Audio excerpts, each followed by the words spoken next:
Hey guys, so as you can see, I am 1 week in and I started it around 180 pounds and my average weigh-in last week was basically 178 pounds, so I lost 2 pounds. So on the right you can see kind of where I started out, and on the left is where I was yesterday, or actually the day before. Anyway, at the start of my second week.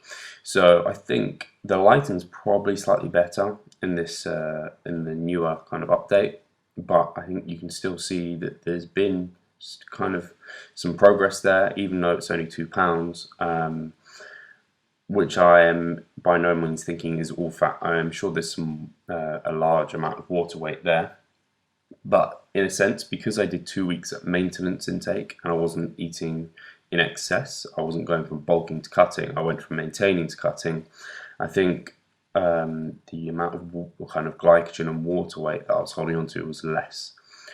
So reasonably pleased with this progress. Looking to lose kind of £2 a week if I can keep that up, because that's a large, that's over 1% of my total body weight, which is quite fast. But as we say, this is a mini cut.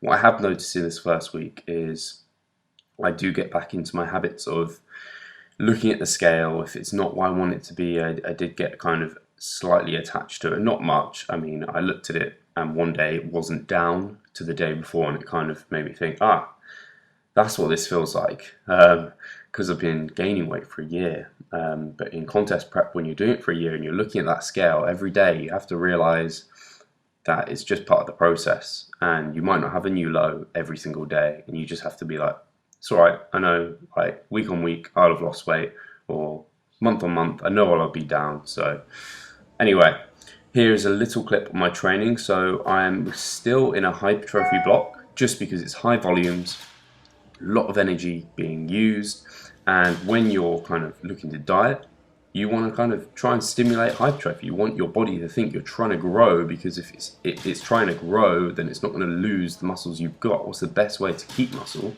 Stimulate all the things that would promote muscle growth. So like having a high protein diet, having resistance training that's kind of quite high volumes.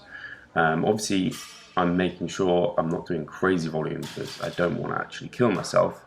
But there was some deficit deadlifts doing conventional, because I don't need to be massively specific when I'm this far away from a meet.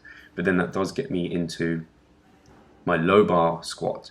And the reason I am going actually really specific here in terms of this would be what I do in a competition is because this is quite new to me, and I want to get some kind of really good work with it now so that I get used to it.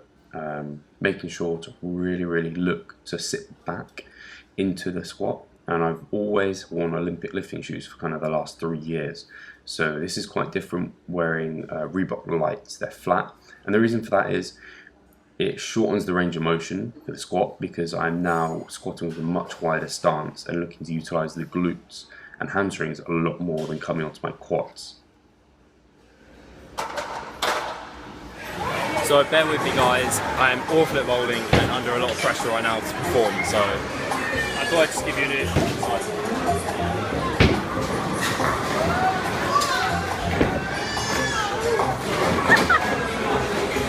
Is that my worst one yet? See what the girl can do.